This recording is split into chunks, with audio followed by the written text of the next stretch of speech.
오랜만입니다. 건강하셨죠? 네. 이따가 특송해 주실 거죠? 예. 좀 순서가 전처럼 정상적으로 안 돼서 좀 이상합니다. 그리고 오랜만에 모이는데 그 거리 띄우기 해가지고 이번 주하고 다음 주까지는 근데 너무 많이 띄우셨네.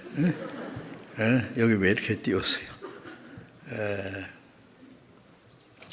집에서 이제 말씀 듣는 것이 익숙해져 가지고 이제 오시는 게 더 어렵게 생각하는지 모르겠어요. 그러면 안 됩니다. 그날이 가까우면 볼수록 더욱 모이기를 힘쓸지니라고 하셨기 때문에 우리가 함께 모여서 찬송하고 기도하고 말씀 듣고 교제하는 것이 무엇보다도 중요합니다. 그래서 이번 주간에는 다 모여도 이제 안 되잖아요. 아마 전체 숫자의 한 반 정도가 모여야 되겠다 했는데 반도 안 모신 것 같아요. 지금 보니까 너무 많이 걱정하셔가지고 또 초등학생들은 오지 못하도록 하고 못하도록 아니라 오지 않도록 또 연세 높으신 분들이나 좀 건강이 안 좋으신 분들은 조금 더 집에서 쉬시라고 말씀드렸는데 쉬는 분이 너무 많을까 봐 또 걱정입니다. 좀 더 오셔도 되겠는데 자리는 넉넉한데 하여튼 한 2달 만에 모이니까 좀 어색하죠. 모든 것이. 그러나 앞으로 이제 조금씩 더 정상적인 집회를 가질 수 있도록 우리가 노력해야 되겠습니다. 잠시 기도하겠습니다.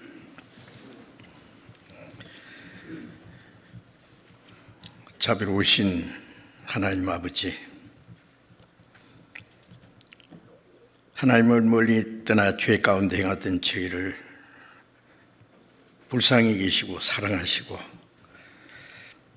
주 예수님께서 우리 대신 십자가에 죽으시고 우리의 죄를 영원히 사해 주심으로 아무 공로 없이 구원해 주시고 우리를 하나님의 자녀로 삼아 주시고 영원한 하나님 나라에 들어갈 수 있는 그 크신 소망을 주신 주님, 이제 하나님 허락하신 우리의 육체의 남은 때를 하나님의 뜻과 영광을 위해서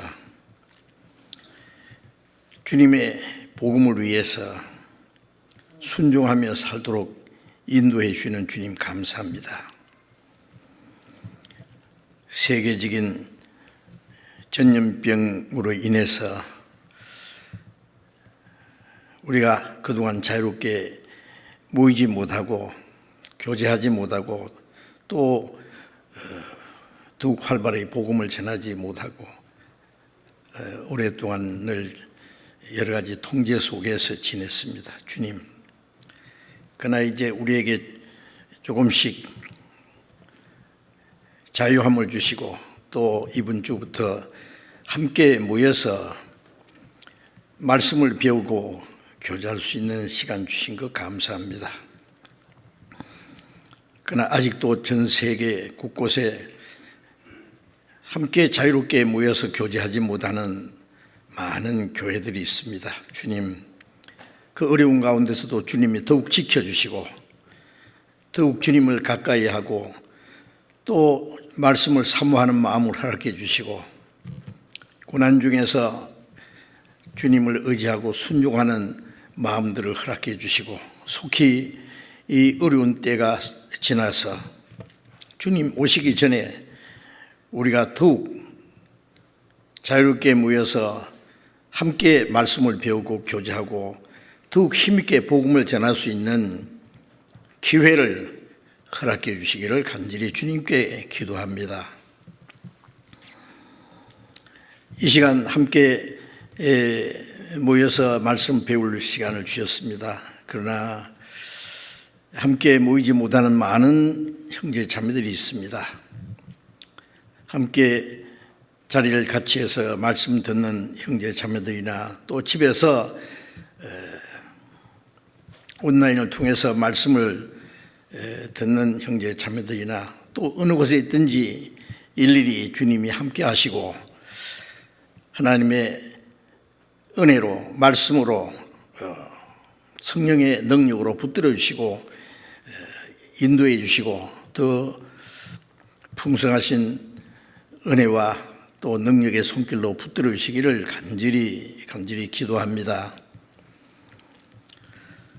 이 시간 또 우리에게 나타내시기 원하시는 주님의 말씀, 주님의 거룩하신 뜻, 우리가 마땅히 어떠한 사람이 되어야 할 것을 말씀으로 우리에게 가르쳐 주시고 우리가 배운 바 말씀을 우리의 마음과 생활 속에 지켜나가서 우리의 남은 생에 더욱 하나님의 뜻을 행하고 하나님께 영광을 돌릴 수 있도록 인도해 주시옵소서. 이 시간 모두 주 성령님께 의지하오며 주 예수님 이름으로 기도드렸습니다. 아멘.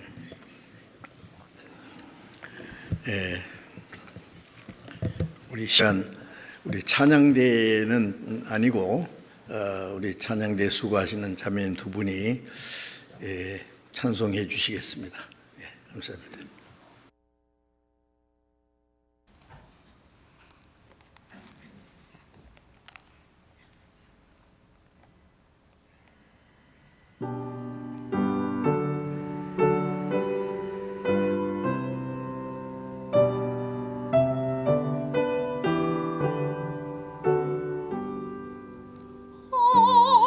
어려운 일 당할 때 나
감사합니다. 오늘 이 장소에서만 모이는 것이 아니라 1층 소강당에 또 저 교육관 중강당에 또 식당에 모일 수 있는 곳에는 다 이렇게 나눠서 모이기 때문에 대강당에 모이시는 분들이 좀 너무 적게 됐습니다. 수를 잘못 파악한 것 같아요. 오늘 여기 찬양대서까지 딱 멋있게 앉으셨는데 자리 때문에 걱정해서 그런데 생각보다 그리고 중고등부 학생들도 오늘하고 다음 주간까지는 우리 대강당에서 같이 모이기로 했는데 중강에서는 많이 오시지 않은 것 같습니다. 조금 지나면 이제 예전처럼 다 정상적으로 회복되리라고 생각을 합니다. 우리 성경 찾겠습니다. 누가복음, 신약 성경 누가복음 14장을 찾겠습니다.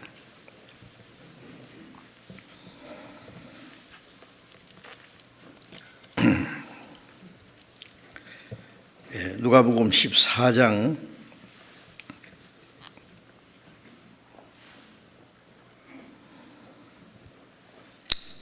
25절부터 35절까지를 제가 읽겠습니다. 누가복음 14장 25절부터 35절까지 읽겠습니다. 허다한 무리가 함께 갈새 예수께서 돌이키사 이르시되 무릇 내게 오는 자가 자기 부모와 처자와 형제와 자매와 및 자기 목숨까지 미워하지 아니하면은 능히 나의 제자가 되지 못하고 누구든지 자기 십자가를 지고 나를 좇지 않는 자도 능히 나의 제자가 되지 못하리라. 너희 중에 누가 망대를 세우고자 할진대 자기의 가진 것이 준공하기까지 족할는지 먼저 앉아 그 비용을 예상하지 아니하겠느냐.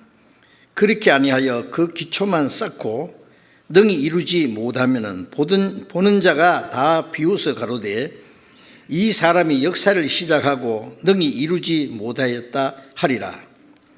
또 어느 임금이 다른 임금과 싸우러 갈 때에 먼저 앉아 1만으로서 저 2만을 가지고 오는 자를 대적할 수 있을까 헤아리지 아니하겠느냐. 만일 못할 터이면 저가 아직 멀리 있을 동안에 사신을 보내어 화친을 청할지니라. 이와 같이 너희 중에 누구든지 자기의 모든 소유를 버리지 아니하면 능히 내 제자가 되지 못하리라. 소금이 좋은 것이나 소금이 또 만일 그 맛을 잃었으면 무엇으로 짜게 하리요. 땅에도 그럼에도 쓸데없어 내어버리느니라. 들을 귀가 있는 자는 들을지어다 하시니라. 거기까지.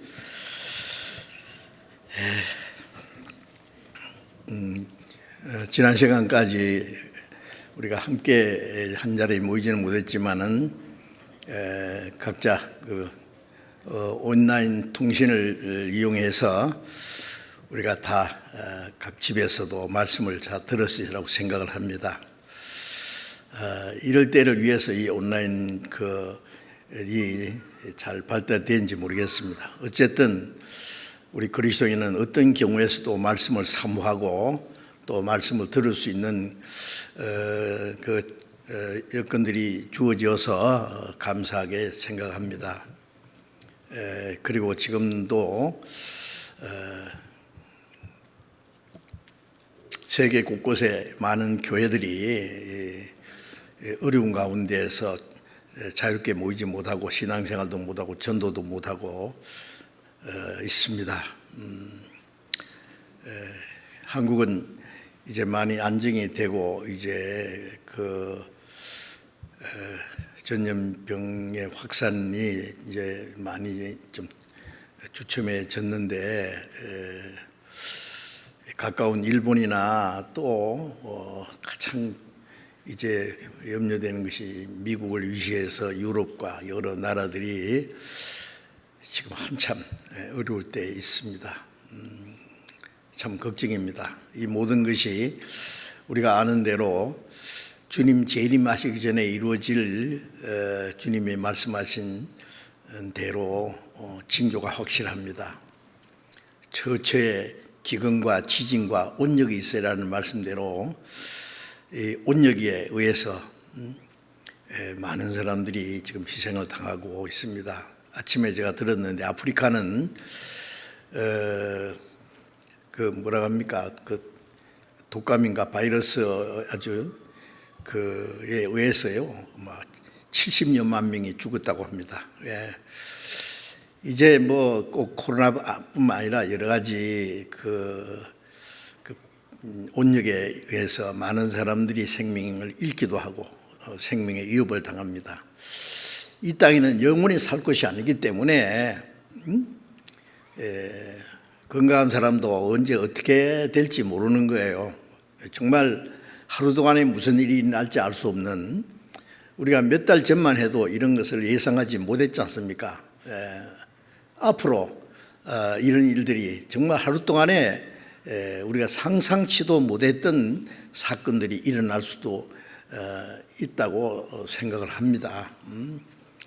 이럴 때 우리 이 마지막 때에 우리가 구원을 받았다는 사실을 너무 감사하고, 우리가 구원받지 못했으면 영원한 소망이 없으면 얼마나 비참할 뻔했습니까? 그리고 또 마지막 때 이루어질 모든 징조들이 일어나는 걸 볼 때 주님 다시 오실 날이 너무나 가까운 것을 의심할 수가 없습니다. 그래서 멀잖아 다시 오시는 주님을 만날 그 소망을 생각하면서 우리는 살아서 주님을 맞이할 수 있는 특별한 시대에 살기 때문에 그것도 우리에게 주어진 하나의 큰 축복입니다. 이 소망이 있는 사람은 가장 불행한 시대에 산다고 할 수 있고, 소망이 있는 우리는 가장 마지막 때에 이루어질 징조를 친히 보고 느끼면서 살 수 있고, 우리가 다시 오시는 주님을 사모하는 그 소망 중에 살게 된 것에 대해서 또 너무나 감사할 수 있습니다. 어쨌든 우리에게 조금씩 자유함을 주시고 함께 말씀을 배울 수 있고 또 복음을 전할 수 있는 기회를 주시라 생각하고 우리는 하나님께 감사하고 더욱 간절히 기도해야 되겠다는 그 마음이 간절합니다. 지난 시간까지 주일 아침에 이렇게 계속해서 거듭난 그리스도인의 신분과 그 합당한 생활이 무엇인지를 지금 말씀을 통해서 계속 배우고 있습니다. 그래서 지난 시간까지 거듭난 그리스도인들에게는 신령한 신분이 주어졌죠. 이 세상 사람들에게는 전혀 관계없는 신분입니다. 하나님의 자녀라는 권세, 특권도 주셨고, 하나님의 자녀가 어떻게 살아야 할 것을 성경에 아주 자세히 말씀을 하셨습니다. 우리는 구원을 받았다, 거듭났다, 하나님의 자녀 됐다, 영생 얻었다 하는 것만 가지고 좋아할 것이 아니라 구원받은 만큼, 하나님의 자녀가 된 만큼 우리의 신분이 너무 높고 귀하고, 그리고 그 신분을 가진 사람답게 어떻게 살아야 할 것을 배우고, 정말 명실공히라 그러잖아요. 이름뿐 아니라 실제로 우리가 거듭난 그리스도인의 신부에 적합한 그런 생활을 해야 되겠다고 성경에 말씀하시고 있습니다. 그래서 말씀을 명심하고 우리가 배운 말씀을 이제는 실천하는 그런 일을 해야 되겠습니다. 지난번에 우리는 또 하나님의 제사장이라고 하는, 하나님의 자녀라는 특권뿐 아니라 그 하나님의 그 제사장, 그리스도의 제사장이라고 하는 영광스러운 직분을 또 주셨죠. 그리고 이제 지난 시간에도 이제 거듭난 그리스도는 그리스도의 제자다는 걸 말씀드리고, 오늘도 역시 거듭난 그리스도인의 신분 중에 그리스도의 제자라는 신분을 우리에게 주셨는데, 그리스도의 제자가 어떠한 사람이 되어야 할 것을 말씀을 통해서 좀 자세히 배우기를 원합니다. 그리스도의 제자라는 것은요, 아주 특별한 겁니다. 아무나 그리스도의 제자가 될 수 없죠. 예수님이 세상에 계실 때는 예수님이 12제자를 선택했고, 12제자뿐 아니라 그 외에도 예수님의 제자라는 사람들이 있다는 걸 성경에 우리가 알 수 있습니다. 그래서 그리스도의 제자라는 것은 아주 특별한 것입니다. 이제 예수님 12제자뿐 아니라 이제는 성경에 말씀한 대로 모든 거듭난 그리스도인들은 다 구별 없이 그리스도의 제자가 되었습니다. 이제 그래서 예수님이 성취하시기 전에 마태복음 28장 18절에 너희는 가서 이제 전 세계 온 천하에 다니며 만민에게 복음을 전파하라. 가서 뭘 해야 되느냐? 복음을 전해서 구원받은 사람으로 하여금 그리스도의 제자가 되게 하고, 제자로 삼고, 그 다음에 침례를 주고 내가 너에게 분부한 모든 걸 가르쳐 지키게 하라 라고 하는 아주 간단한 말씀이지만은 그 안에 많은 내용들이 포함되어 있고, 그리고 이제 주님이 성취하신 이후에 성령님이 임해서 거듭난 그리스도인으로서 교회가 형성되고, 그 교회는 주님이 재림하신 날까지 이제 하나님의 역사가 이루어지고, 볼지어다 세상 끝날까지 항상 너희와 함께 하시라고 하는 그 주님의 약속이 이 시간도 우리와 함께 주님이 같이 계시는 걸 믿습니다. 이제 우리는 그리스도의 제자로서 어떠한 사람이 되어야 할까? 제가 누가복음 14장의 이 말씀을 오늘 좀 드리려고 일주일 내에 성경 말씀을 생각했는데, 이 말씀을 올바로 전해드릴 수 있을까 좀 염려됩니다. 왜? 그 말씀이 뜻이 너무 중요하고 또 놀라운 내용들이 있기 때문에 이 말씀을 어떻게 올바로 전할 수 있을까, 정말 주님의 도우심을 간절히 구합니다. 어쨌든 우리는 그리스도의 제자로서 어떻게 살아야 될 것을 이 말씀을 통해서 좀 자세히 배우고자 합니다. 그래서 오늘은 그리스도의 제자의 요건, 자격이 무엇인지 하는 그걸 요건이라고 해도 하잖아요. 반드시 갖춰야 될 조건입니다. 그것이 무엇인지를 이제 이 말씀을 통해서 주님이 우리에게 해 주셨습니다. 그리스도의 제자라는 그 표준이요, 사실은 간단한 게 아니라 굉장히 높은 겁니다.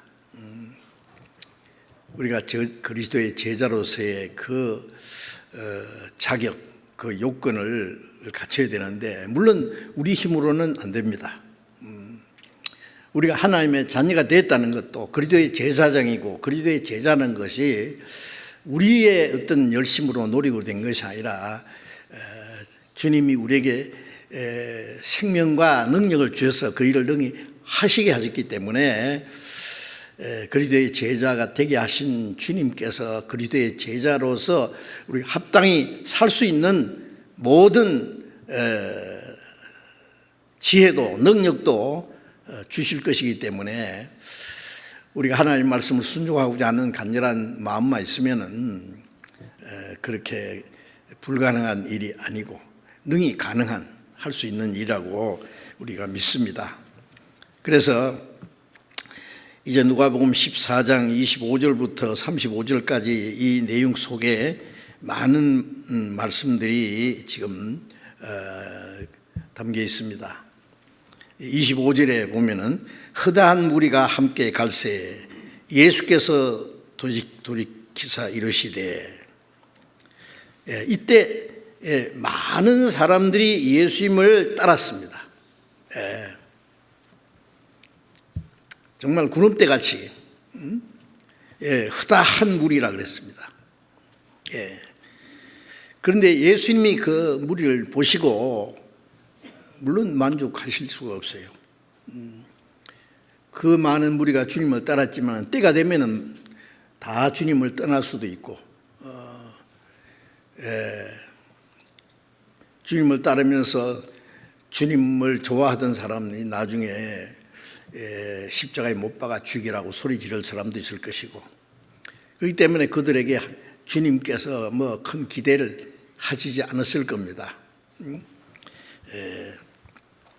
그런데 여기 보면은 무리는, 허다한 무리는 있지만은 그리스도의 제자가 될 수 있는 사람은 아주 지극히 적다는 것을 여기 우리에게 말씀하고 있습니다. 많은 무리들이 주님을 따랐지만은 그리스도의 제자가 될 수 있는 사람은 많지 않습니다. 주님은 그 제자들을 찾으시고 제자들을 세우시기 원하셨습니다. 요한복음 2장 23절부터 25절에 보면은 예수님께서 첫 번 이적을 행하시고 말씀하실 때 많은 사람이 예수를 믿었으나, 많은 사람이 믿었다래요. 그러나 주님은 자기 몸을 저에게 의탁지 아니하였으니 이는 각 사람을 아시며 사람 속에 있는 것을 아심으로 아무의 증거도 받으실 필요가 없었습니다. 그 무슨 말씀이냐면은 그들은 주님을 믿었지만은 주님은 그들을 믿지 않았습니다. 그들의 믿음을 인정하지 않았습니다. 믿는다는 말은 의지한다, 맡긴다는 말씀도 되는데, 그들은 주님을 믿었지만은 주님은 그 몸을 저에게 의탁지 않았다는 것은 그들을 믿음을 받아주지 않았고, 왜 안 받았냐? 그들 속에 있는 것을 아시기 때문에. 겉으로는 주님을 따르고 민도하지만 그들 속은 다르기 때문에. 그리고 또 요한복음 6장 66절 이하에 보면은 요한복음 6장에서 예수님이 이적을 베풀어서 5천여 명의 떡을 만들어 먹였을 때에 막 그때 예수님은 인기가 최고였지요. 많은 사람이 주님을 따랐습니다. 그런데 예수님께서 너희가 나를 찾는 것은 떡을 먹고 배부른 까닭이다. 썩는 양식을 위해서 일하지 말고 영생하게 이루는 양식을 위해서 일하라.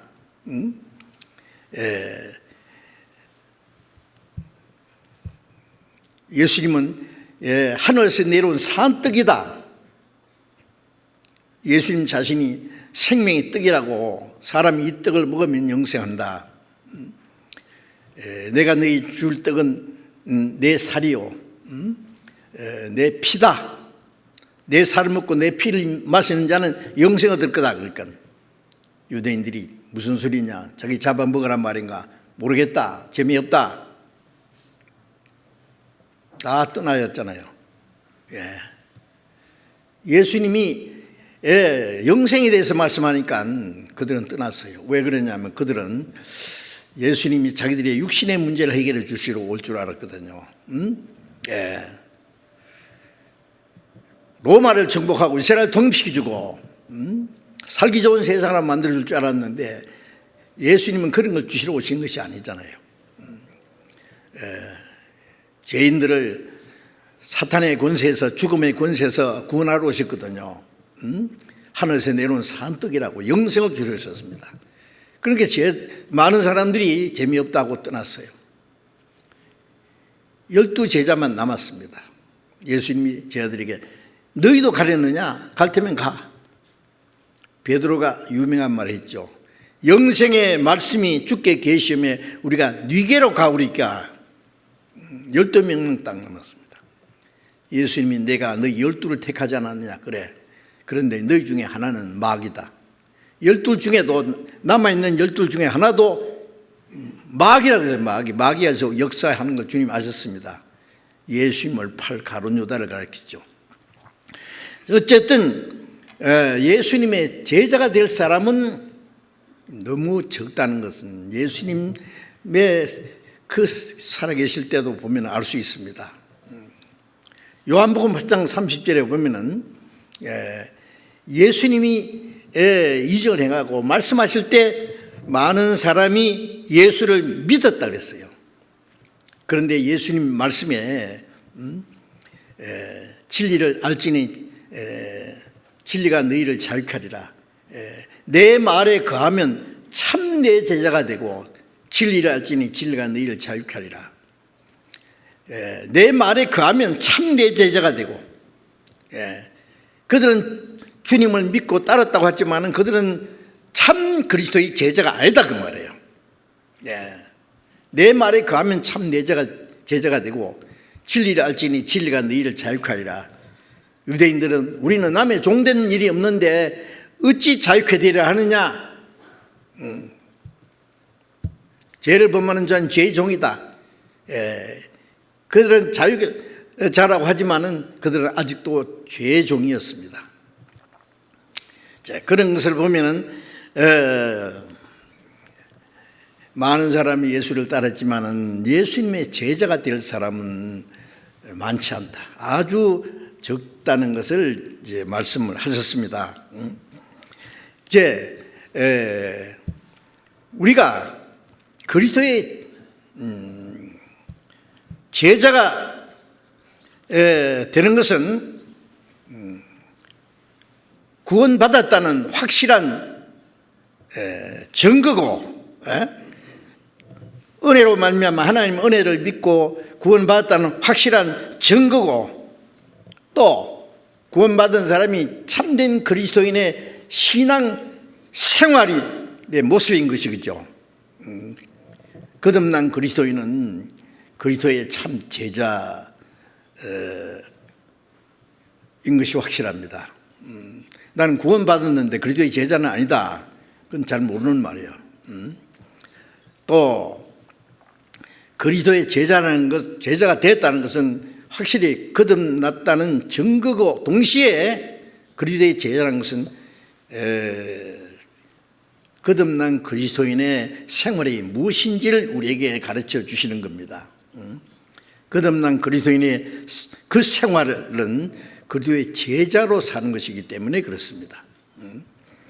자, 그래서 여기 그리스도의 제자라는 그 영적 위치는 아주 높고 그리스도의 제자의 요건은 아주 특별합니다.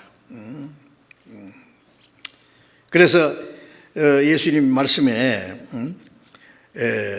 28절부터 보면은 예수님이 너희 중에 누가 망대를 세우고자 할 때에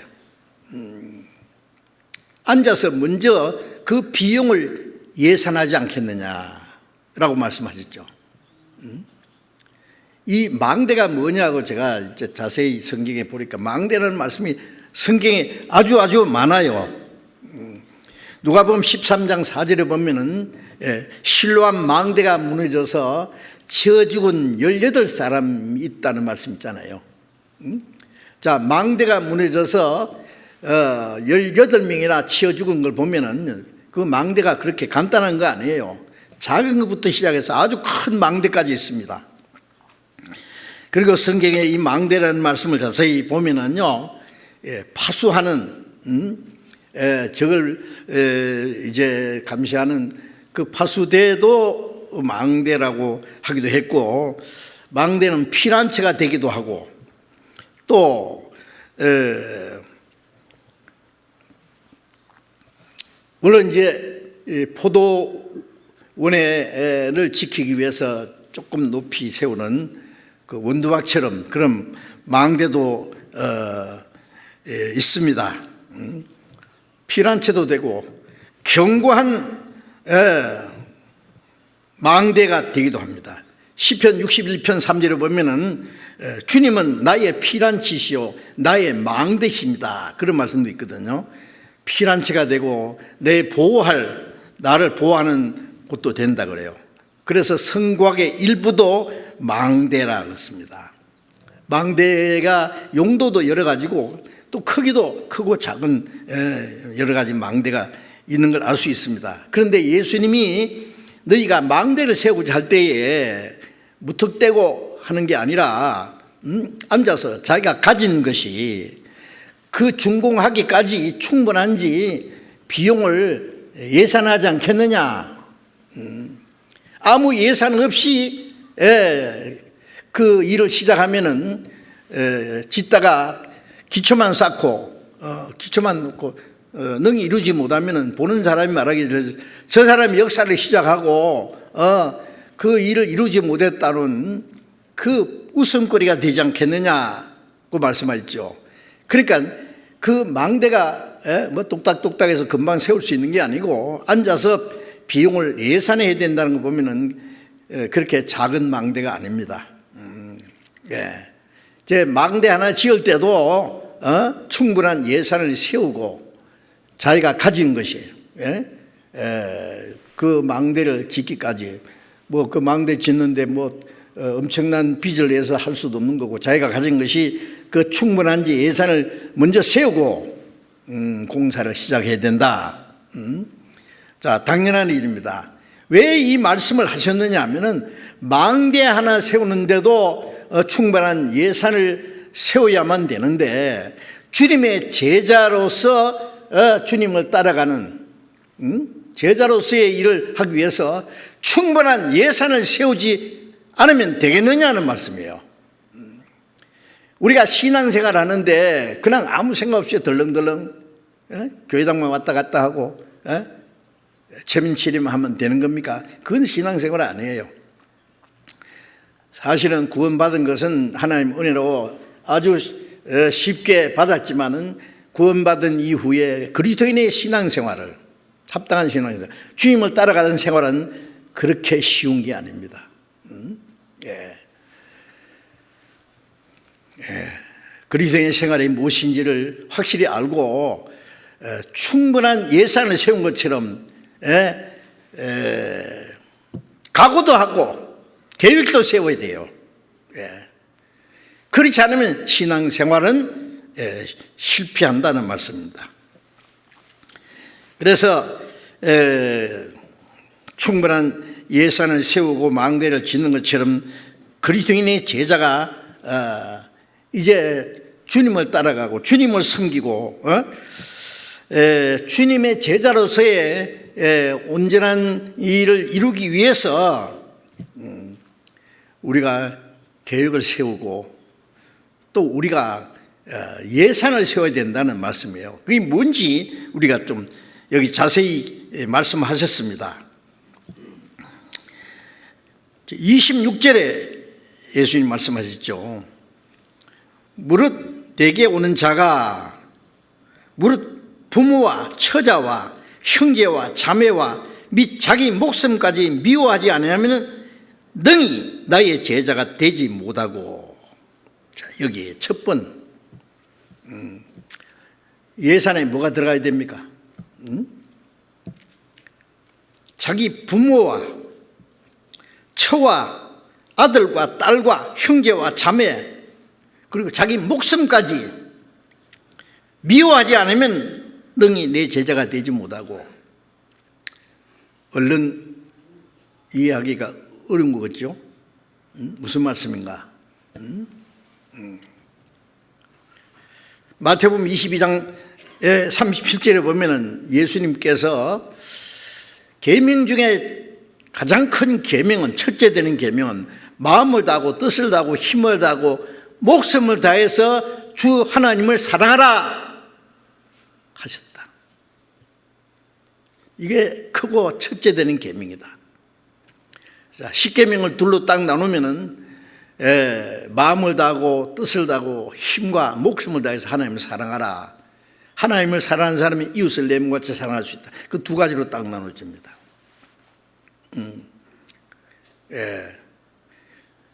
왜 하나님은 사람에게 마음을 다하고 뜻을 다하고 힘과 목숨을 다해서 하나님을 사랑하라고 하셨을까요? 그렇게 사랑할 수 있는 사람은 아무도 없습니다. 사람은 나면서부터 이기주의예요. 이웃 사랑할 수도 없고 목숨 다해서 하나님을 사랑하기는커녕 하나님을 이용해 먹으려고 그래요. 그런데 이제 율법은 사람에게 하라 그러는데 할 힘이 없잖아요. 할 수 없기 때문에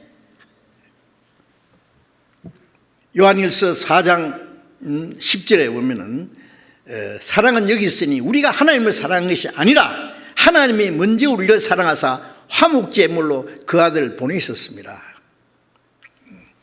사람이 하나님을 사랑할 수 없기 때문에 하나님은 사람에게 그 사랑을 요구하지도 않고 기대하지도 않고 하나님이 일방적으로 사람을 사랑하셨다 했어요. 자기 독생자를 우리 죄를 위한 화목제물로 보내서 십자가에 죽기까지 했습니다. 하나님은 사람을 얼마나 사랑했냐, 마음을 다하고 뜻을 다하고 힘을 다하고 목숨을 다해서 하나님이 사람을 사랑하셨습니다. 로마서 8장 32절에 보면은 하나님은 자기 아들을 아끼지 아니하시고 우리 모든 사람을 위하여 내어주셨다 그랬죠. 자기 하나밖에 없는 독생자를 아끼지 않고 우리 모든 사람 죄인을 구원하기 위해서 대신 속죄제물로 죽는 데까지 내어줬습니다.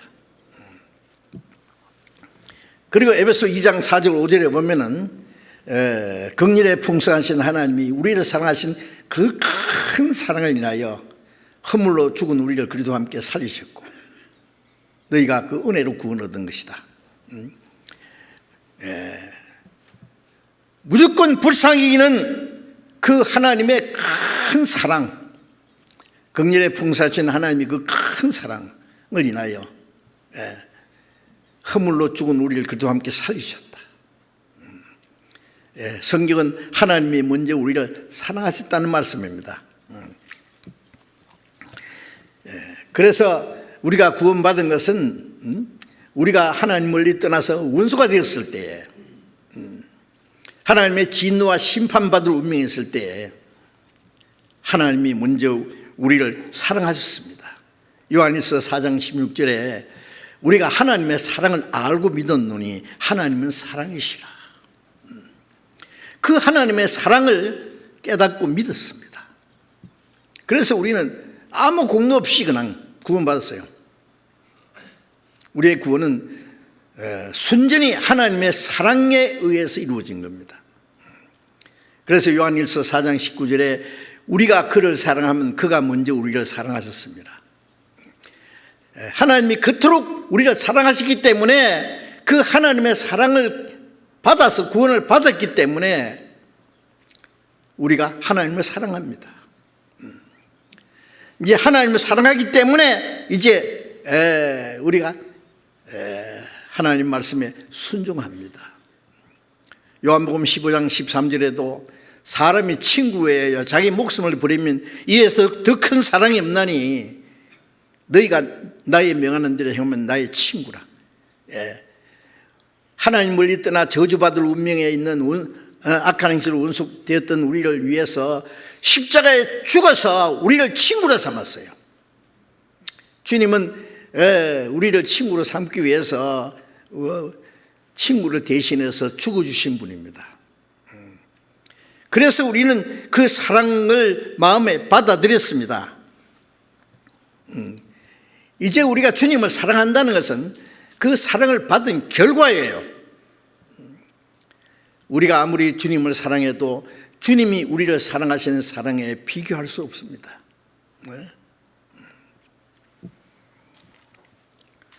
우리가 사랑하는 많은 것들이 있을 수 있죠. 그러나 그 무엇도 주님의 사랑에 비교할 수는 없습니다. 낳아주고 길러주신 부모를 사랑하고 공경해야 됩니다.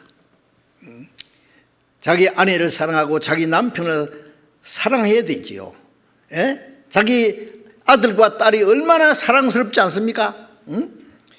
그러나 사랑하지만은 그 모든 것 위에 주님의 사랑이 있습니다. 그 모든 것이 주님의 사랑보다도 위에 있을 수는 없잖아요. 주님의 주님보다도 더 사랑할 수 있는 것은 아무것도 없습니다. 모든 것은 우리를 구원하시는 주님의 발밑에 두어야 합니다. 주님의 발밑에. 남편을 사랑하고 아내를 사랑하고 아들과 딸을 사랑하지만은 주님보다도 더 사랑할 수는 없잖아요. 어떤 사랑도 주님과 우리 사이에 끼어들 수 없습니다. 예?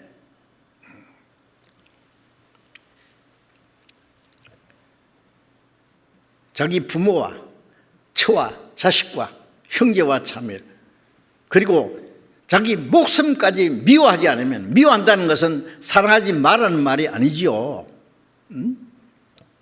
예. 주님보다는 덜 사랑해야 된다는 말씀입니다. 예? 조금 덜입니까? 아니죠. 예. 주님 사랑 옆에다가 다음에 갖다 놓으란 말입니까? 아닙니다.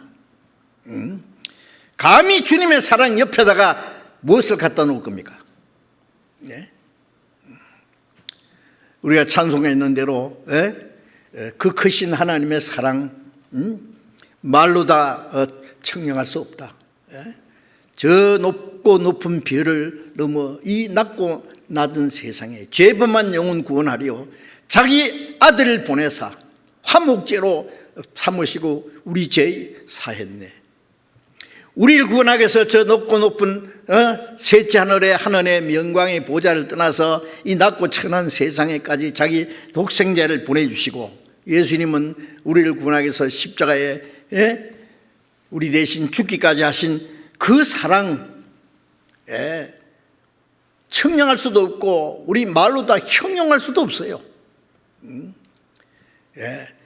감히 사람의 사랑을 그 하나님의 사랑에 비교할 수 있겠어요? 주님보다도 조금 덜 사랑하라는 말씀입니까? 주님 사랑 다음에 갖다 놓으란 말입니까? 아닙니다. 주님의 사랑에 감히 옆에 갖다 놓을 수 없어요. 주님의 사랑 저 밑에 갖다 놔야 됩니다. 어떤 것도 우리를 구원하신 주님의 사랑에 감히 비교할 수 없습니다. 그 하나님의 사랑을 입어서 구원받은 우리가 그리스도의 제자라면은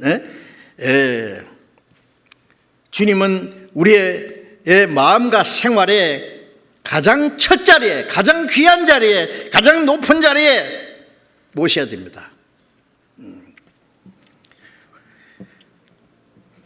부모와 남편과 아내, 아들, 딸,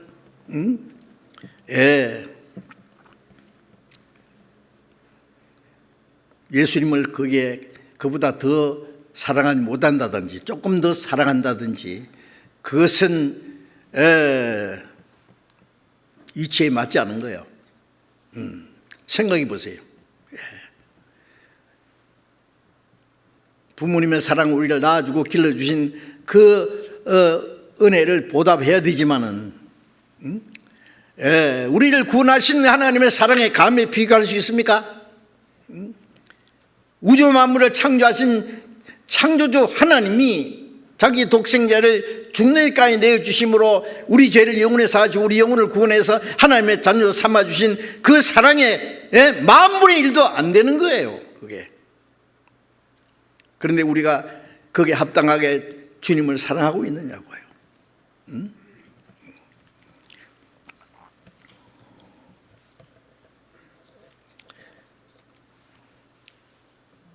우리가 자기 가족의 사랑하는 가족의 평안과 행복을 구하고 가족들의 유익을 구해야 되지만은 그러나 우리는 그보다 더 주님의 뜻을 행하고 주님의 영광을 구하는 일을 먼저 해야 됩니다. 그 어떤 것도 주님을 섬기는 것보다도 앞설 수는 없습니다.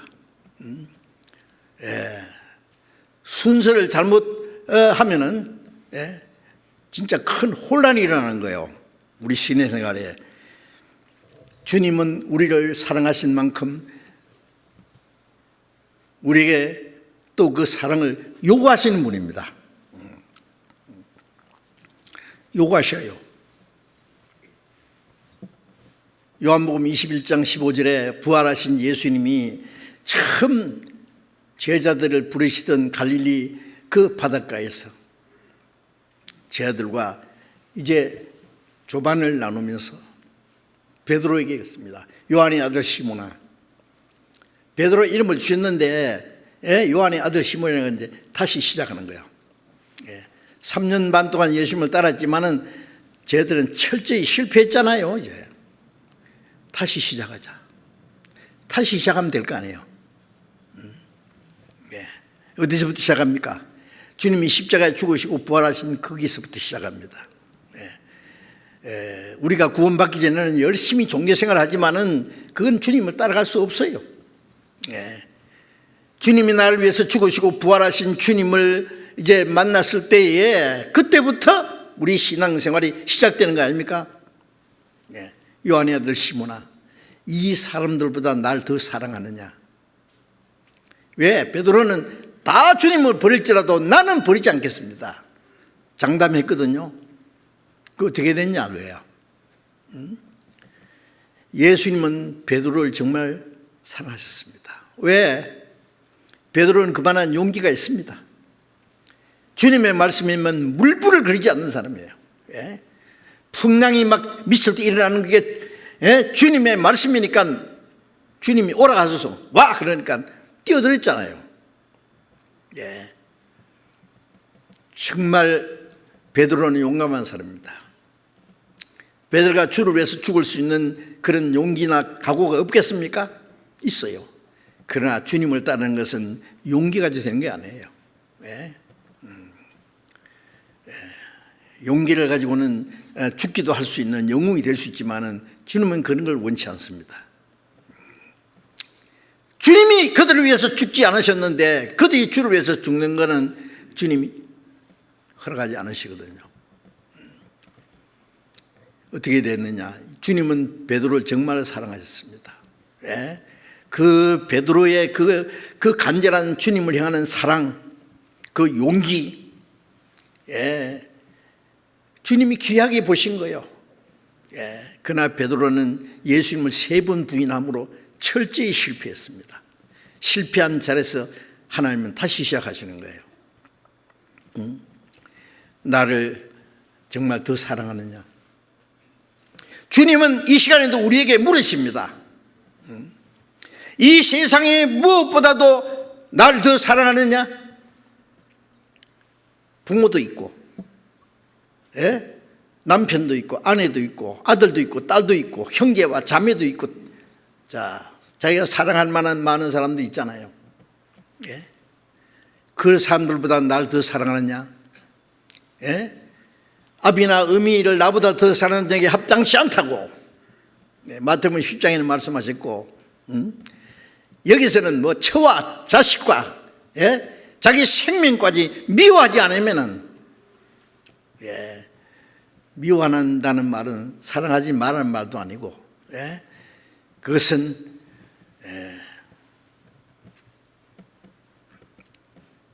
주님보다도 더 사랑하면 안 된다는 말씀이죠.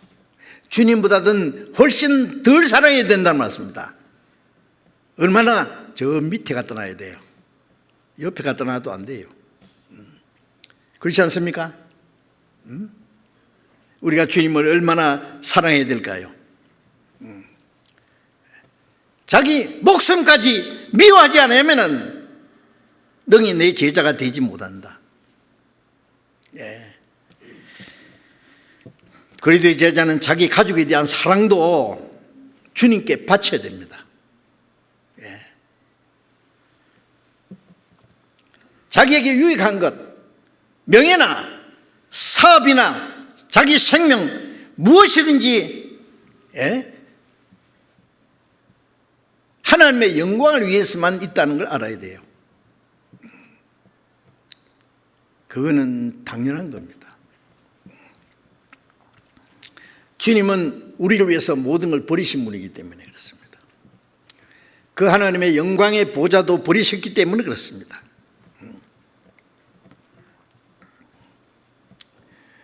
우리는 이 모든 것을 주님께 바치고 우리의 남은 생에는 오직 하나님의 영광을 위해서만 있다는 것을 확실히 알아야 됩니다. 예. 그것이 그리스도의 제자가 가져야 될 기본적인 마음입니다.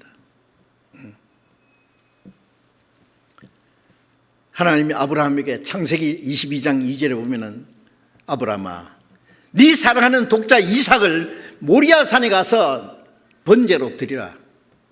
잡아서 태워서 드리라는 거예요. 아브라함은 어떻게 했습니까? 예! 새벽 일찍 일어났습니다. 자기 아내하고 의논했습니까? 고민했습니까? 아닙니다. 예! 아브라함에 있어서는 자기 모든 재산보다도 자기 아내보다도 자기 생명보다도 지금 한참 이쁘게 크는 14살쯤 된 독자 이삭보다도 더 귀한 건 없어요. 그러나 하나님보다도 귀하지는 않습니다. 그 모든 걸 주신 분이 하나님입니다. 하나님이 달라고 하는데 욥이 말한 대로 주신 자도 하나님이시오 취하신 자도 하나님이시오니 예. 사흘길을 걸어서 모래산 꼭대기에 올라가서 자기 아들을 꽁꽁 묶어서 이제 칼로 잡으려고 했습니다. 아브라함아 됐다. 네 사랑하는 독자 이삭을 아끼지 않고 내게 바쳤은즉 이제 네가 나를 경외하는 줄 알았다고. 창세기 22장 12절에 그렇게 22절에 그렇게 말씀했어요. 12절에 그렇게 말씀했습니다.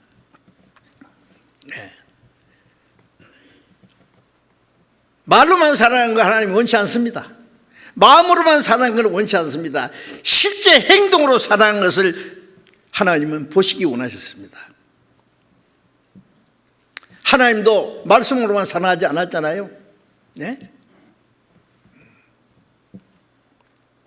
실제로 자기 독생자를 죽는 데까지 하나님이 세상을 이처럼 살아 독생자 십자가 죽는 데까지 내주었습니다.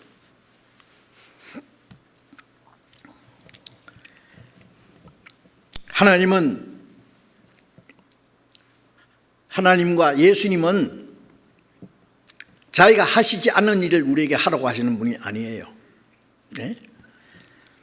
하나님은 자기 독생자를 그 하나님의 영광의 집을 떠나서 이 악하고 흉악한 험한 세상에 선교사로 보냈잖아요. 십자가 죽기까지.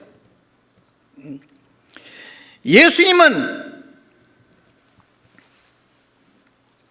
우리를 구원하기 위해서 십자가에 죽기까지 왔습니다. 영원히 버림받을 죄인을 버리지 않기 위해서 자기 독생자를 버렸습니다. 예수님은 나의 하나님 어찌하여 나를 버리셨나이까? 어찌하여 버렸습니까? 우리를 버리지 않게 하기 위해서 자기 사랑하는 독생자를 잠시나마 버렸었습니다. 실제로. 어찌하여 버린지 아시잖아요, 우리가. 예. 자, 하나님이 우리에게 어떠한 사랑을 요구한다고 해서 뭐 잘못된 거 있습니까? 하나님은 우리에게 사랑을 요구하실 권리가 있는 분이에요. 그래서 그 모든 것보다도 주님을 더 사랑하고 주님을 더 사랑하기 때문에 자기의 부모나 처자나 형제나 자매나 자기 목숨까지 미워한다는 것은 주님을 더 사랑하기 위해서 그 모든 것을 버리기까지 하지 않으면 안 된다는 거예요. 주님을 사랑하는 데 모든 걸 다 포함시켜야 됩니다. 그 순서를 바꾸면은 우리 신앙생활에 거기서부터 이제 근본적으로 틀리는 거예요. 누가복음 14장 27절을 봅니다. 누구든지 자기 십자가를 지고 나를 좇지 않는 자도 능히 나의 제자가 되지 못하리라.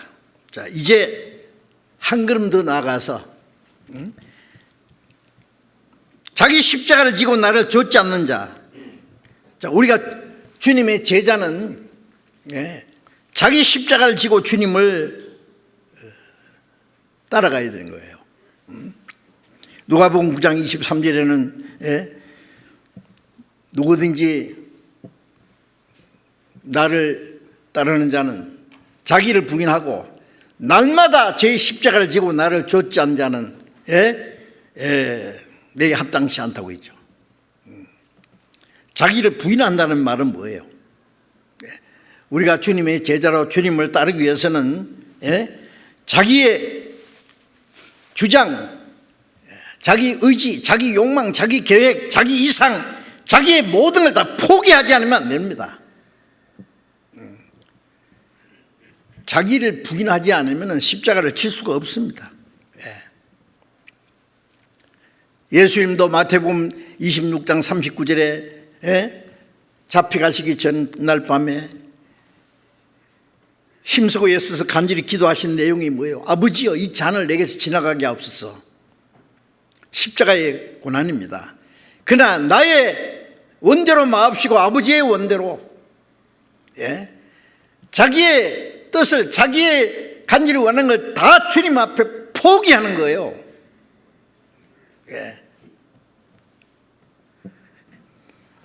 그리고 십자가를 지고 따라가는 겁니다.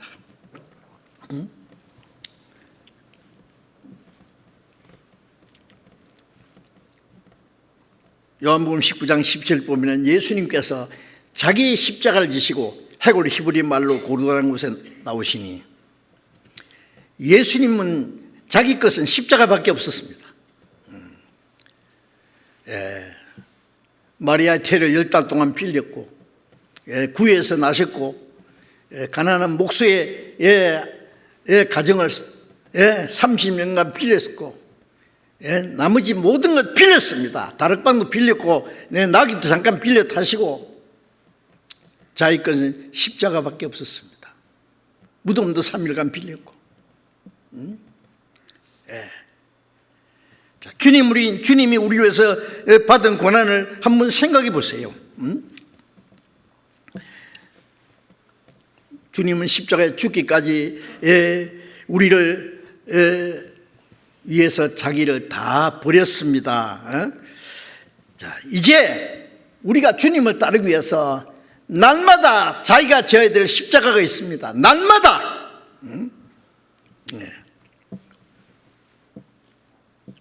요한복음 11장 16절에 보면은 예수님이 저 요단강 건너편에 계실 때에 나사로가 죽었다는 병들었다는 말을 듣고 예수님이 제자들에게 그랬죠. 가자. 나사로가 잠들었다. 잠들었으면 가만히 놔두면 낫겠습니다. 아니 죽었느니라. 방금도 유대인들이 돌로 치라고 하는데 가랍니까? 가자. 의심 많은 도마가 뭐라 했어요? 유명한 말이 있죠. 우리도 주와 함께 죽으러 가자. 제자들이 그런 용기 있었습니다. 주님이 가신 곳에는 주님과 함께 죽어도 좋다. 처음에 주님을 따를 때는 자기의 어떤 의지와 용기를 가지고 주님을 따랐어요. 그러나 그것은 끝까지 주님을 따라갈 수는 없죠. 주님이 잡혀가실 때 뿔뿔이 다 도망갔습니다. 주님은 그것을 허락하신 겁니다. 그러나 예수님이 부활하신 후에, 예수님이 죽으시고 다시 살아나신 후에, 그것은 뭐예요? 우리를 구원하신 후에는 저희들이 자기 용기와 자기 의지를 가지고 주님 따라간 것이 아니라 주님의 생명과 성령의 능력으로 이제 주님을 따라갔습니다. 끝까지. 12 제자가 다 순교당했잖아요. 예? 사도 요한이 제일 오래 살았다고 했지만 도미시안 황제 때예요. 기름가마에 집어 던졌는데 살았다고 해서 밤무스의 귀양살이 보내서 거기서 요한계시록을 썼고, 그것도 주님을 위해서 빨리 그 형 야곱은 제일 먼저 목 잘렸고, 주를 위해서 죽는 것도 어렵지만 주를 위해서 사는 것도 어렵습니다. 그들은 전부 제자들 전부 주님을 위해서 죽기까지 했습니다. 그게 제자의 길입니다. 그게. 빌립보서 1장 29절에 그가 우리를 위하여 은혜를 주신 것은, 우리를 구원하신 것도 하나님이 주님을 위해서라 했어요. 그를 다만 그를 믿을 뿐 아니라, 믿고 구원받을 뿐 아니라 그를 위하여 고난도 받게 하려 하심이라. 자, 구원받은 사람은 우리를 구원하신 목적이 뭐예요? 주를 위해서 고난도 받게 합니다. 왜 고난을 주시느냐? 고난을 통해서 주님을 배우고,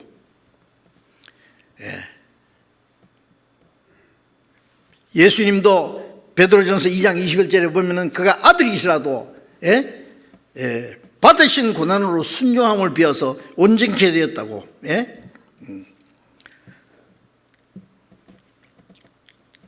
주님도 우리를 위해서 고난을 받았습니다. 그가 너희를 위해서 고난을 받아서 그 고난의 자체를 따라오게 하려 함이라고 했습니다. 고난의 자체를, 우리가 따라가는, 주님을 따라가는 데는 고난이 있습니다. 고난을 통해서 주님 따라가고, 고난을 통해서 주님이 보고, 고난을 통해서 우리가 단련받고, 고난을 통해서 주님의 복음이 전해지고, 끝까지 고난, 우리에게 고난을 주시는 것은 더 큰 영광을 주시기 위한 거랬죠. 우리가 그리스도와 함께 영광을 받기 위하여 고난도 함께 받아야 될 것이니라. 생각건대 현재 고난은 장차 우리에게 나타날 영광과 좋게 비교할 수 없다. 고난은 잠깐이지만은 주님이 주시는 영광은 영원한 겁니다. 바울사도는 평생 주를 위해서 얼마나 많은 고난을 받았습니까? 내가 죄인과 같이 복음을 위해서 죄인과 같이 매일까지 고난을 벗어나 복음은 매이지 않았다.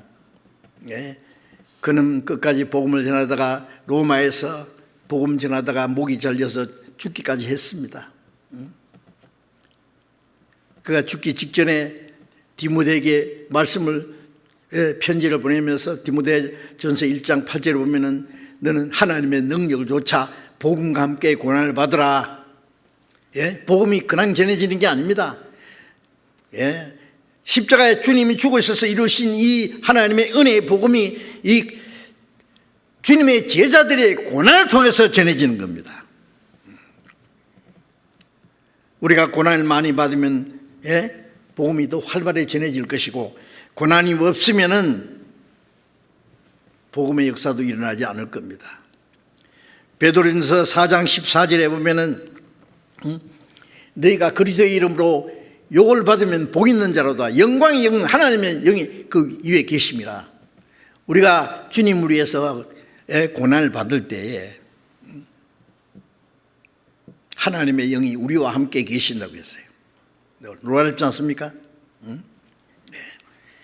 자, 십자가는 고난이다 그 말이에요. 고난, 죽는 거예요.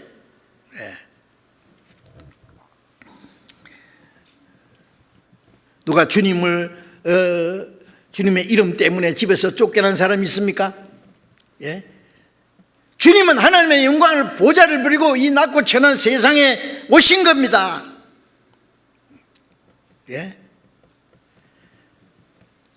주님을 인해서 우리가 불이익을 당하고 자기에게 좋은 것 뺏긴 거 있습니까? 주님은 자기의 생명을 우리 위해서 버리셨습니다. 주님을 위해서 우리가 요거도 묻고 비난받는 게 있습니까? 주님은 자기 백성들에게 귀신 들린 자라고 욕을 받았습니다. 침뱉음을 당하고 뺨을 맞았습니다. 우리가 주님의 이름을 위해서 욕받으면 그게 뭐 그렇게 원통합니까? 불이익을 당하면 그게 무슨 문제가 됩니까?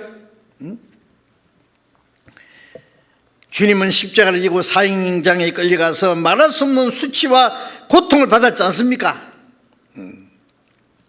우리가 주님과 함께 고난을 받으면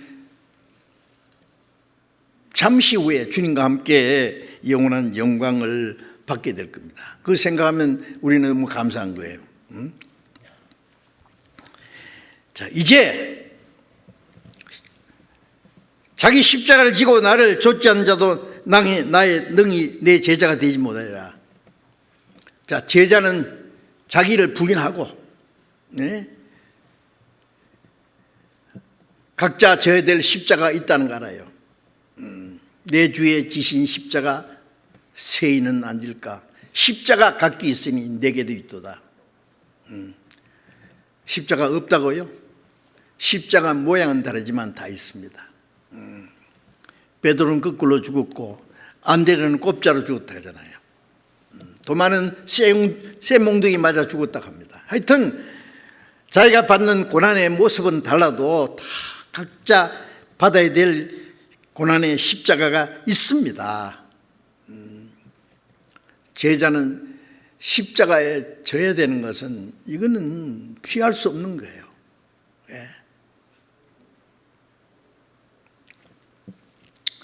누가복음 14장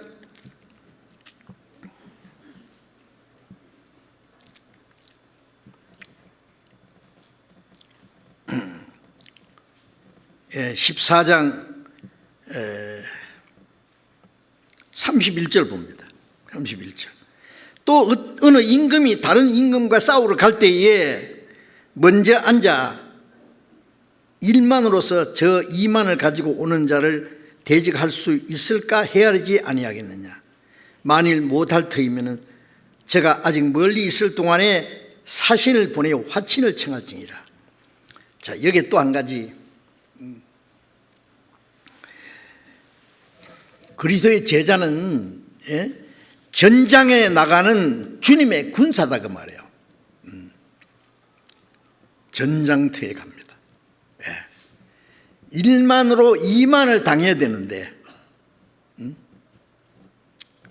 자, 이쪽에 임금은 1만 명이 있고 저쪽에 임금은 2만 명이라는 큰 군대를 끌고 옵니다. 어떻게 이길 수 있느냐? 만일 이길 자신이 없으면은 멀리 있을 때에 사신을 보내서 화친을 청할지니라. 자, 전쟁할 때는 전략이 필요하지요. 잠언 20장 18절에 보면은 모략을 베풀고 전쟁할지니라. 잠언 24장 5절에는 모략으로 싸우라. 모략은 지혜입니다. 성리는 모사가 많음이 있느니라. 아무 생각 없이 무턱대고 가서 전쟁하는 게 아니죠. 이기려면 전략을 짜야 되는 거예요. 그리고 저쪽의 군대는 막강한데 이쪽에는 숫자가 적어. 그럼 어떡합니까? 아주 비장한 전략을 세워야 됩니다.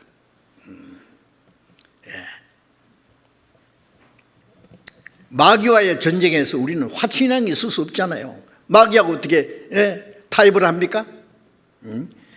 우리 그리스도인의 제자는 사탄의 세력과 싸우는 군사입니다.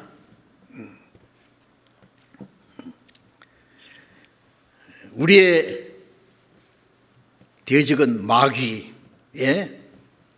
에베소서 6장 12절에 우리의 싸움은 혈과 육에 대한 것이 아니요 정사와 권세와 어둠의 세상 주관자 하늘에 있는 악의 영들이다 그랬어요. 고린도서 10장 4절에 우리의 싸우는 병기는 혈과 육이 아니라 하나님 앞에 견고한 진을 파는 강력이다. 하나님 앞에 견고한 진이 뭐예요? 사탄의 세력입니다. 사탄의 세력이 막강하잖아요. 그 견고한 사탄의 진을 파는 강력이요, 하나님의 능력으로 그걸 이길 수 있다 그 말이에요. 우리는 디모데후서 2장 3절 4절에는 바울 사도가 디모데에게 그랬어요. 너는 그리스도 예수의 좋은 군사로 나와 함께 고난을 받을지니 군사로 다니는 자는 자기 생활에 열매인 자가 하나도 없다. 바울은 그리스도 예수의 좋은 군사로 나와 함께 고난을 받으라. 바울과 디모데만 주님의 군사겠어요? 우리도 예수 그리스도의 군병입니다. 군사예요, 군사.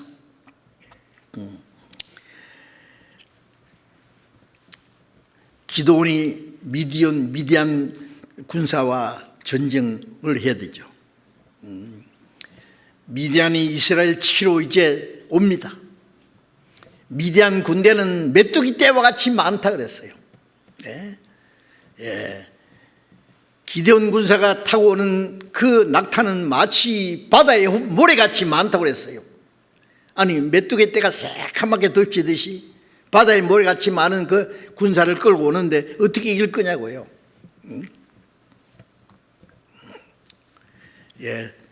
3만 몇천 명 군대를 하나님 말씀이 너무 많다. 겁나는 자, 집 생각하는 사람 가. 2만 몇천 명이 돌아갔어요. 10,000명 남았어요. 이것도 너무 많아. 저 냇가로 데리고 와서 물을 먹여봐. 엎드려서 먹는 사람 따로 해오고 손으로 움켜서 그 먹는 사람 따로 세워. 따로 세웠더니 300만. 나머지 집으로 가. 자, 저쪽에 군대는 뭐 얼마나 많은데 300명 가지고 싸우고 있다는 거예요. 이겼잖아요. 그래가지고 하나님이 이기게 했잖아요. 여호수아 23장에 하나님 그러셨잖아요. 너희 중에 한 명이 1000명을 쫓으리니 하나님이 늘 위해서 싸우십니다. 하나님이 싸우시면 뭐 10,000명 가지고 20,000명 뿐이겠어요? 한 사람이 1000명도 당할 건데 1000명이 아니라 10,000명인들 못 이기겠어요?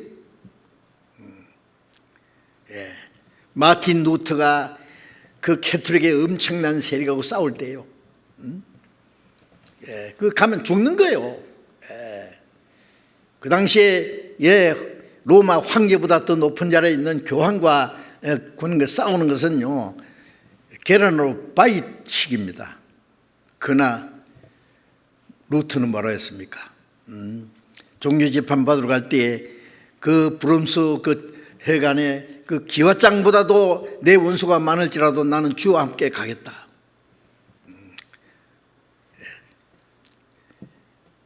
사실상 거기서 사형 선고를 받았어요. 누구든지 루터를 때려 죽여도 괜찮다고. 루터는 내가 한 말이나 쓴 글이 성경에 비춰서 틀린 거 있기 전에 하나마디도 취소할 수 없다. 그러니까 루터 누구든지 때려 죽여도 살인죄가 안 된다. 누구든지 때려 죽이라고 해요. 자, 하나님은 어떻게 했습니까? 루터가 이겼잖아요. 내주는 강한 성이요 방패와 병기 대신이 이때에 큰 장군 나와서 날 대신해 싸우네. 이 장사 누구냐? 예수 그리스도. 반드시 이기리로다. 이겼잖아요. 그 주님은 우리와 같이 계십니다.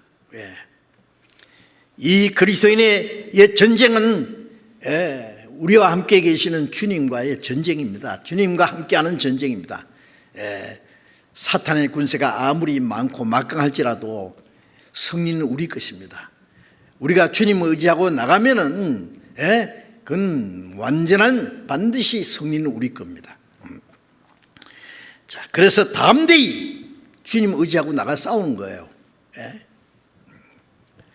자, 이제 주님의 제자는 주님을 의지하고 죽을 각오를 가지고 싸우면은 죽는 거 무서워서 도망가는 거는 이길 수 없어요.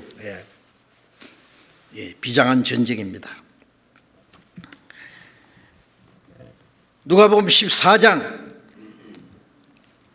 33절 이와 같이 너희 중에 누구든지 자기의 모든 소유를 버리지 아니하면 너희 내 제자가 되지 못하리라.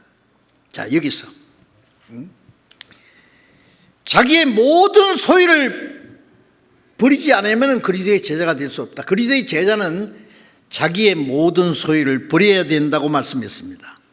자기의 모든 소유, 자기 몸과 영혼과 재능과 재산과 자기의 사업과 자기의 집과 자기의 가족, 모든 것, 자기의 모든 소유라는 것, 모든 것, 자기에게 있는 모든 것,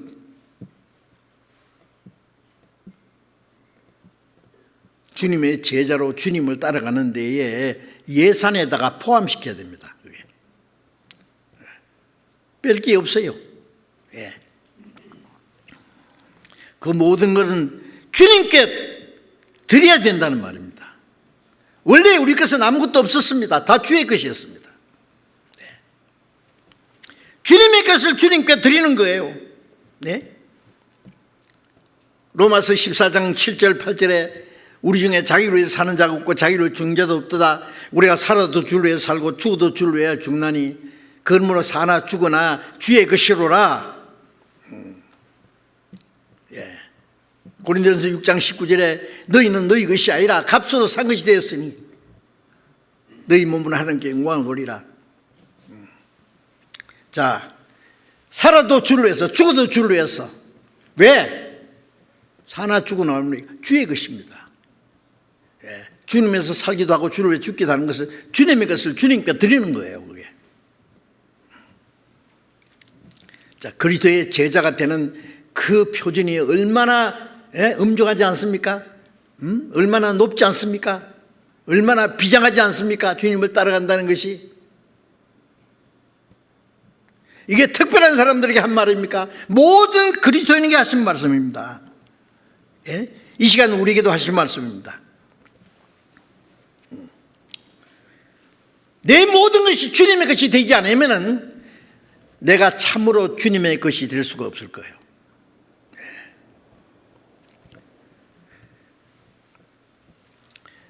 내 모든 것을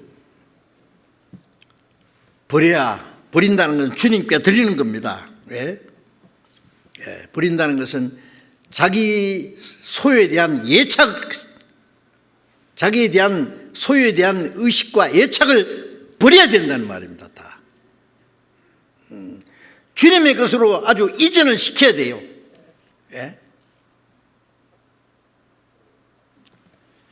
그게 그리스도의 제자로서 합당한 겁니다. 주의 제단 앞에 모두 바친 후에 주와 온전히 사귀겠네. 주의 제단 앞에 모두 바친 후에 주님이 나를 온전히 주장하시겠네. 그 찬송 있지 않습니까? 모두 바친 후에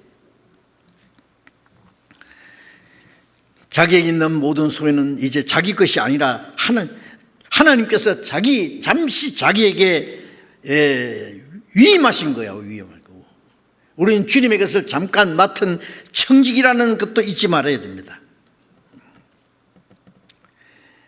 열왕기상 19장 19절 이하에 보면은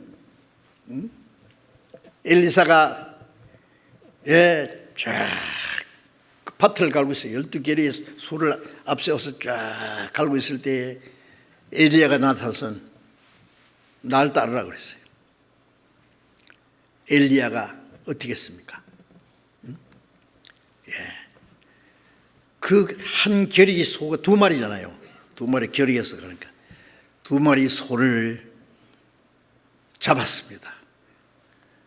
그 소의 멍에 그 기구를 나무로 만든 그것을 불살라서 고기를 삶아서 백성들에게 나눠주고 다 버리고 엘리야를 쫓았습니다. 자, 주님의 부르심을 받은 사람들 모습을 보십시오. 마태복음 4장 18절에 보면은 베드로, 안드레, 야고보, 요한 이 세 사람은 원래 어부였어요. 그런데 예수님이 나를 따라 그러니까 배고 거물이고 뭐 아버지고 전부 그 자리에다 놔두고 그냥 따랐습니다. 마태복음 9장 9절에 보면은 마태는 세관에서 계산하고 있는 거예요. 세금을 매기기도 하고 아주 좋은 자리입니다. 주님이 보셨습니다. 날 따르라. 그냥 그 자리 두고 따랐잖아요. 그 사람이 마태복음을 기록한 마태잖아요. 세리 마태. 주님을 따른 제자들의 모습을 보면은 그대로 두고 따랐습니다. 즉시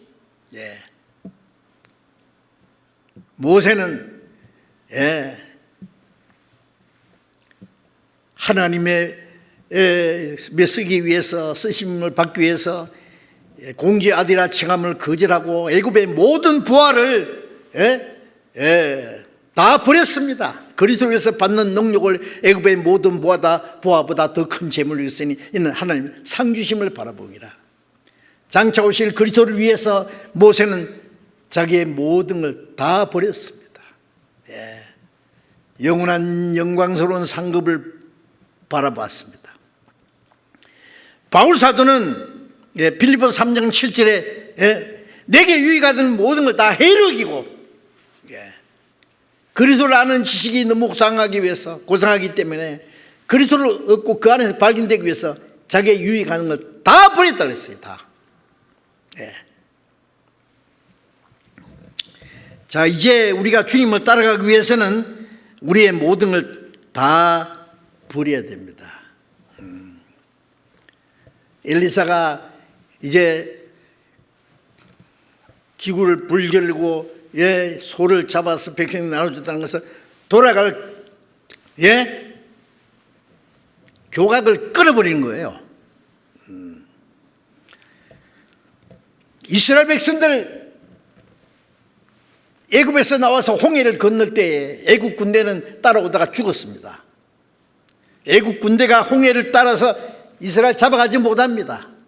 그 다음에 이스라엘 사람들은 하나님이 약속하신 가나안 땅 향해서 죽으나 사나 가야 됩니다. 뭐 애굽으로 돌아가요? 돌아간 사람 한 사람도 있습니까? 못 돌아가. 홍해가 있는데 돼요. 벌써 거기서 끝났는데요. 애굽 군대가 따라올 수도 없고 이스라엘 백성이 애굽으로 돌아갈 수도 없습니다. 그게 홍해라는 게 뭐예요? 십자가의 죽음이에요. 죽음. 그리스도의 예수의 사람들은 정과 욕심을 십자가에 못 박았느니라. 구원받은 우리는 이 세상에서는 죽은 자예요. 돌아가도록 하나님 허락하십니까? 돌아가려고 하는 사람들 광야에서 다 죽었어요. 우리가 세상으로 돌아가려고 하면 그 포기할 때까지 더 큰 고통을 받을 겁니다. 우리는 세상에서 죽은 자요 하늘에서 산 자로 여길지어다 그랬잖아요. 자, 우리는 이스라엘 백성들이 오직 하나님이 약속하신 가나안 땅에서 가듯이 우리는 영원한 천국에서만 가야 됩니다. 영광스러운 소망에서 우리를 세상으로 끌고 가려고 하는 세상 세력은 주님과 함께 죽었습니다. 장사 지냈습니다. 주님의 제단 앞에 모든 걸 다 바쳤습니다. 자기 모든 소유를 버리지 않으면 능히 내 제자가 되지 못한다. 어떻게 생각하십니까? 자기 것이 남아 있습니까? 아직도? 내게 무엇이 있다고 해도 내 것이 아닙니다. 그건 주님의 것이, 주님이 내게 잠깐 맡긴 거고 그 모든 건 하나님의 뜻과 영광을 위해서 내게 맡기신 거예요. 내 소유라고 생각하면 안 됩니다. 내 소유라고 생각하면 주를 위해서 자유롭게 쓸 자유가 없습니다. 그 다음에 34절에 소금이 좋은 것이나 소금도 만일 그 맛을 잃었으면 무엇으로 짜게 하리요. 땅에도 그럼에도 쓸데없어 내버린 발피뿐이라고 했죠. 자, 소금은 우리 그리스도인들은 소금입니다. 소금은 없으면 안 되는 맛을 내고 부패를 방지하고, 소금은 아주 좋은 겁니다. 그러나 소금이 맛을 내려면 어떻게 해요? 녹아야 돼요. 자기 자체를 없애야 돼요. 녹지 않는 소금은 맛있는 소금입니다. 누가복음 14장에 주님이 말씀하신 이 제자의 요건을 갖추지 않고 주님의 제자가 되려고 하는 사람은 맛있는 소금처럼 주님이 쓰시지 않습니다. 아무 쓸모없는 존재가 될 거예요. 이기적인 사람, 자기중심적인 사람은 그리스도의 제자가 될 수 없습니다. 주님께 쓰임받을 수 없습니다. 아주 쓸모없는 사람입니다. 거듭난 그리스도인이 그리스도의 제자가 되어서 그리스도의 제자로서 합당하게 살아야 되는데, 쓸모없는 사람이 된다는 것은 정말 커다란 모순이 아닐 수 없습니다. 그래서는 안 됩니다. 우리는 그리스도의 제자라는 이 중대한 사실을 잊지 말아야 됩니다. 그리스도의 제자로서 요건을 갖추고 그리스도의 제자로 합당하게 살다가 주님 오실 날 멀지 않았습니다. 이제 이 세상에 대한 미련은 빨리 끊어버려야 됩니다. 이제 살아도 주를 위해서, 죽어도 주를 위해서, 살아 죽으나 주의 것이라는 걸 잊지 말고, 우리에게 허락하신 시간이 얼마나 남았는지 모르지만 그렇게 많이 남지 않았습니다. 예수 안 믿는 사람들이 더 소리 질러요. 그 때가 다 됐다고 지금. 그런데 그리스도인들이 더 정신 못 차리면 어떻게 해요? 자, 우리는 마지막 기회에 정말 이제 용감하게 그리스도의 제자로서 합당하게 멋지게 살다가 주님 영광 중에 오실 때 영광에 참여해야 되겠습니다. 기도하겠습니다. 자비로우신 우리 아버지 하나님,